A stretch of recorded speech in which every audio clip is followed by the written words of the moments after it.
Hello, everyone. Thank you for tuning in to Grand Cruise Astrology. My name is Clayton, and on today's video, I'm going to talk to you about Mercury stationing retrograde in the sign of Cancer, 14 degrees.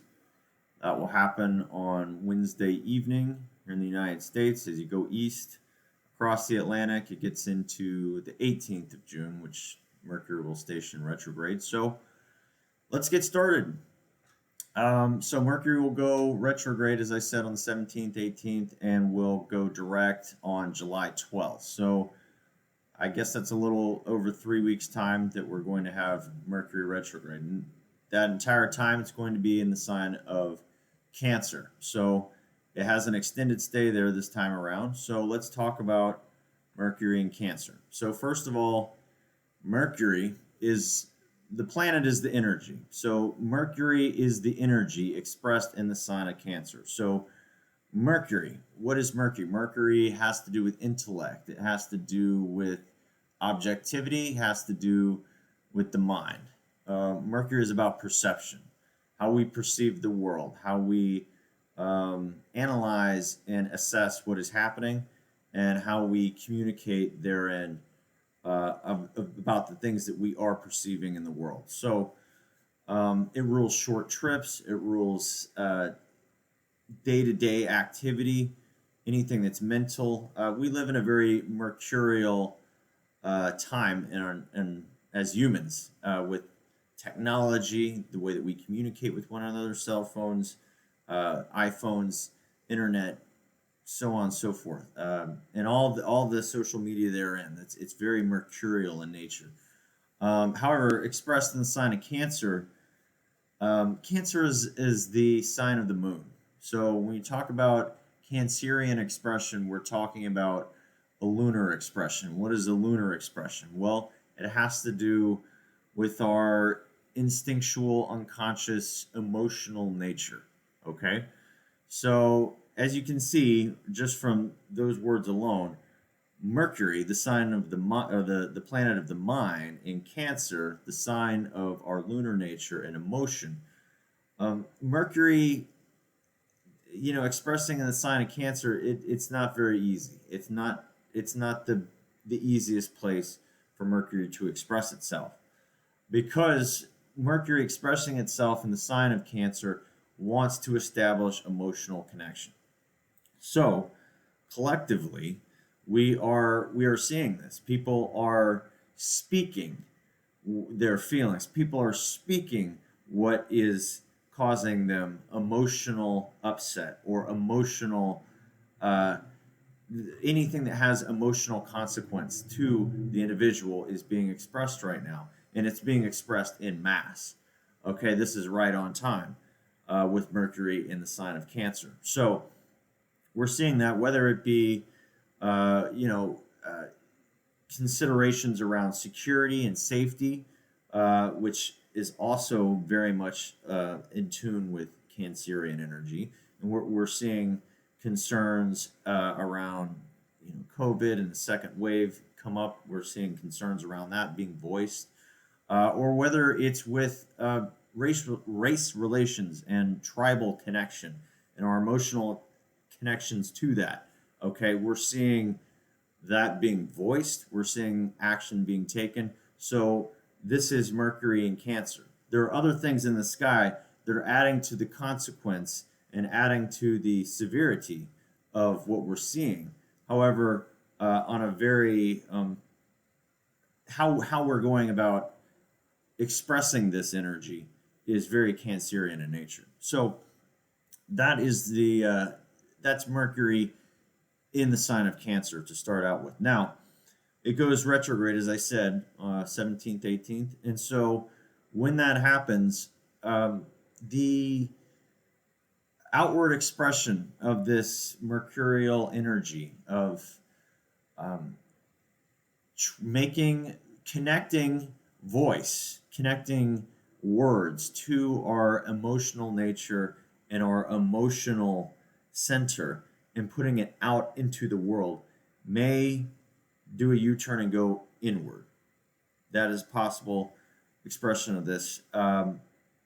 What would that look like as an individual? It could be that we as individuals and as a collective expression, we go inward to assess our own emotional natures, our own emotional triggers in response to the world, in response to what has been expressed outwardly, either by us or in relation to us, and go within to assess, okay, uh, and take inventory. Okay, so what are my triggers? What are my needs? Where is my sense of security lie? What do I give importance to in that regard?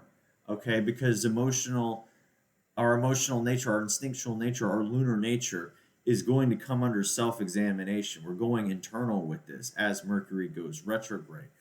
So that'll be happening when Mercury goes retrograde, and I see it potentially in the very beginning being um, an energy that can be more reflective, and it can be, I want to say it can be quieter externally.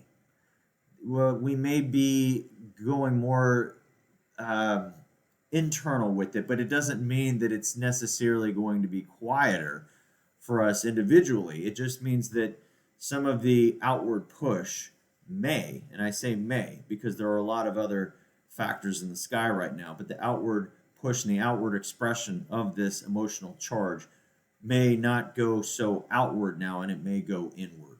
It may be a time of reflection. However, it can absolutely be a very loud and emotional, tumultuous time internally.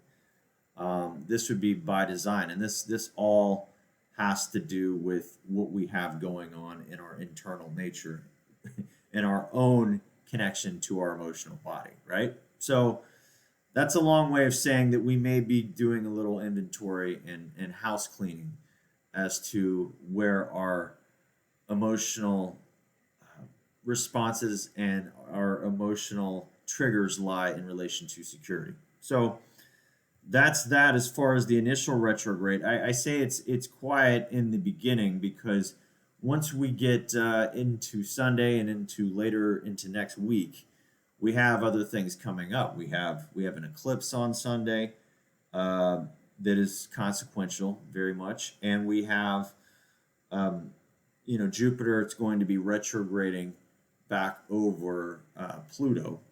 Okay, so here there's a magnifying glass on transformation again, and we have Venus going direct. So there's some good news there, and I'm going to try to do videos on all three of these things, so that we have a little more perspective on each facet. But next week looks a lot busier. I do think with Mercury going retrograde, there may be a little bit of um,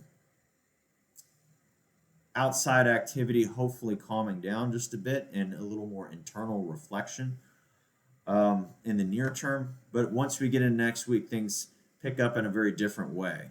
And I'll do more videos about that when the time comes. Now, Mercury, as I said, is going to retrograde until we get to about July 12th, at which time it's going to station direct and it's going to be square to Mars. Before it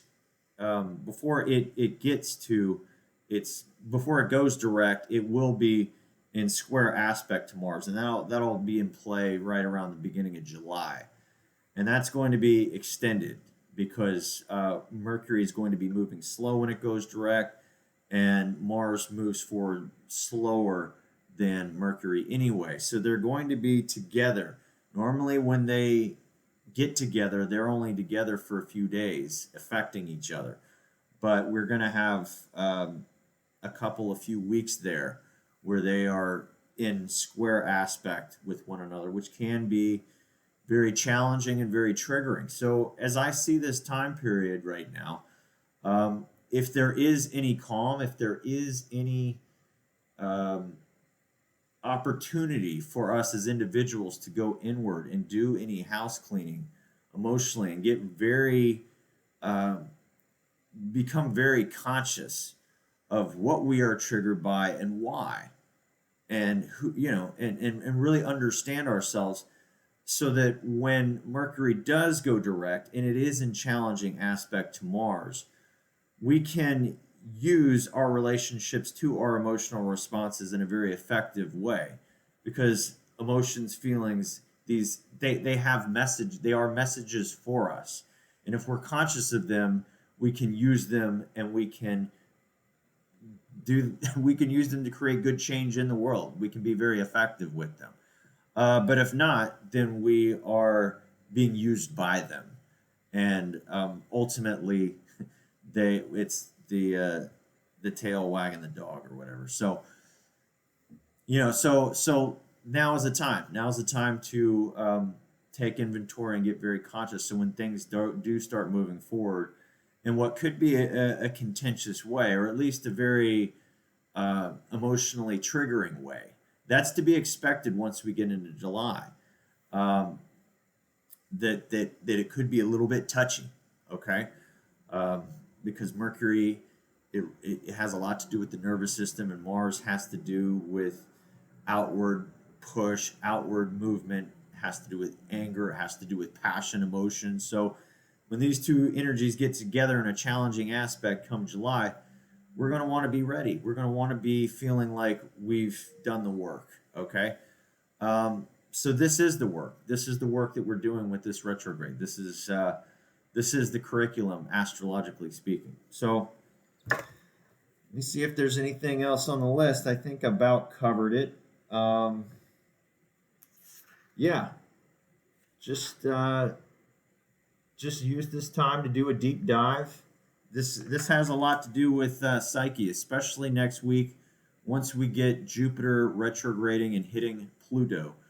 Um, that's going to emphasize collective psyche, and collective psyche is nothing but individuals uh, together in unison going through a process together. So we're doing a deep dive into the psyche, into our darker nature, if you will. And when I say dark, I mean that which is not conscious, right? That which needs to be um, illuminated so that we can assess and make whatever changes we need to make to move forward in the world that we're living in. The eclipse next week is going to be very much emphasizing um, the dichotomy between the new world that we are creating together as a collective and individuals, and the emotional attachments and needs, insecurities, and things that we hold value in that way therein. We're going to be seeing how things are not necessarily lined up, and being shown the picture of where we need to make adjustments. So until that time, though, we do have it looks like maybe 4 or 5 days where it may be a little bit quieter to hopefully go in and do a little bit of house cleaning and to do that deep dive, so that when we get into next week, we can have a clearer understanding of what it is that we're seeing in the world. So I'll leave it with that. Hope everyone's doing well. Hang in there. This is 2020, and 2020, astrologically speaking, is not meant to necessarily be an easy time. But let's all pat ourselves on the back that we're here, we've shown up, there's a purpose, and we're doing the work. Whether we consciously feel that way or understand it, we're here, we made it, we won the game by showing up. So let's all take a little bit of comfort in congratulating ourselves for being alive at this time. It's a very interesting time that we're all a part of. So yeah, I'll leave it at that. I'm going to make more videos here in the near future, and look forward to seeing you again soon. Bye-bye.